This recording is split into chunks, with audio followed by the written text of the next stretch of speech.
में कि भाई सम्यक दृष्टि जीव है, चतुर्गुण स्थान में जागृति है, संयम का पालन नहीं कर रहा, उसको हम ज्ञानी कहें क्या अज्ञानी कहें? उसके समाधान में उत्तर आया ज्ञानी कहो, क्योंकि जो अप्रयोजनभूत क्रियाएं थी जिसमें मिथ्यात्व से ज्ञान चल रहा था, उसने बहुत बड़ा पुरुषार्थ किया है, उस मिथ्यात्व जनित परिणाम को समाप्त करके उसने अपने सम्यक को उपजा लिया। अब जो क्रिया करते दिख भी रहा है तो उसके लिए प्रयोजनभूत नहीं है, वो जानता है इस बात, और उसने कौन सी क्रियाएं समाप्त कर दी? अप्रयोजनभूत क्रियाओं को समाप्त किया है। अप्रयोजनभूत अर्थात जिनसे उसका कोई प्रयोजन नहीं था, मिथ्यात्व सहित परिणाम जिन क्रियाओं में थे, उन सारे कामों को उसने छोड़ दिया। ये उसने महान पुरुषार्थ किया कि नहीं किया? अपनी पर्याय में ऐसा पुरुषार्थ किया है जो पिछले किसी पर्याय में नहीं कर पाया था, और सम्यक उत्पन्न कर लिया।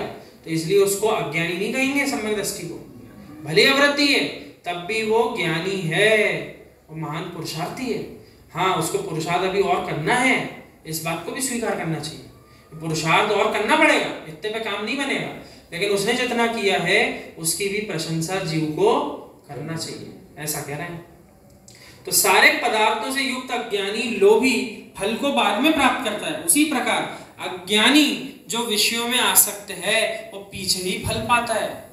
उसको फल क्या मिल रहा है? कुछ नहीं मिल रहा, उसके फल तो सब पीछे रह गए और वो अंधी दौड़ में आगे दौड़ लगाता चला जा रहा, उसको कुछ मिलने वाला नहीं है।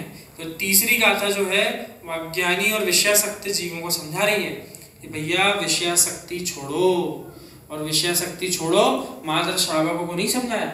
जैन आगम में विषयासक्ति, निरालंबो परिग्रह, ये सब छोड़ने के लिए मुनिराजों को भी कथन किया है। आप भी उस पद पर आकर के विषयासक्त मत हो जाना, क्योंकि वहां आने के बाद यशा कीर्ति कर्म का उदय प्रबल हो जाता है। संयमी जीव के यशा कीर्ति कर्म का उदय देखने में आता है, बहुत महान उदय में आ जाता है। ऐसा उदय में आता है जिस जीव को कोई जानता नहीं था, उसे जीव को पूरा देश विश्व जानने लगता है, कदमों में आ जाता है। तो उस जीव को उस समय यशा कीर्ति कर्म के उदय में लाभ लोभ में आकर फंसना नहीं चाहिए। यदि वो वहां पर विषयासक्त हो गया तो अपने उचित फल की प्राप्ति नहीं कर पाएगा। कौन से फल के लिए निकला था?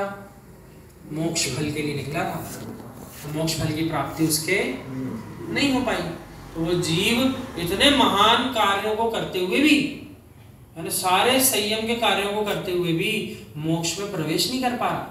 इससे गंभीर स्थिति क्या हो सकती है? एक तो छोड़ना मुश्किल, अब जिस जीव ने छोड़ दिया तो उसको फल मिलना चाहिए कि नहीं मिलना चाहिए?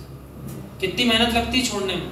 एक पदार्थ जो आपके पास हो, आपके द्रव्य से उपार्जन किया हुआ न्याय नीति का, उससे कोई आपको छुड़ा दे, दूर कर दे, तो मन में कैसे कैसे संकल्प विकल्प आते हैं। अपनी क्या गलती थी?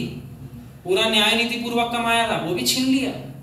जब ऐसी वस्तु को जीव नहीं छोड़ पा रहा, तो जिनने सब कुछ छोड़ दिया उन्हें जीवों को यदि फल नहीं मिले तो चिंता का विषय बनता है कि नहीं बनता है? बनता है। इसलिए जिन जीवों ने इतनी मेहनत कर ली, वो थोड़ी सी मेहनत भावों पे और कर लें तो नियम से अपने फल की प्राप्ति करेंगे ही करेंगे।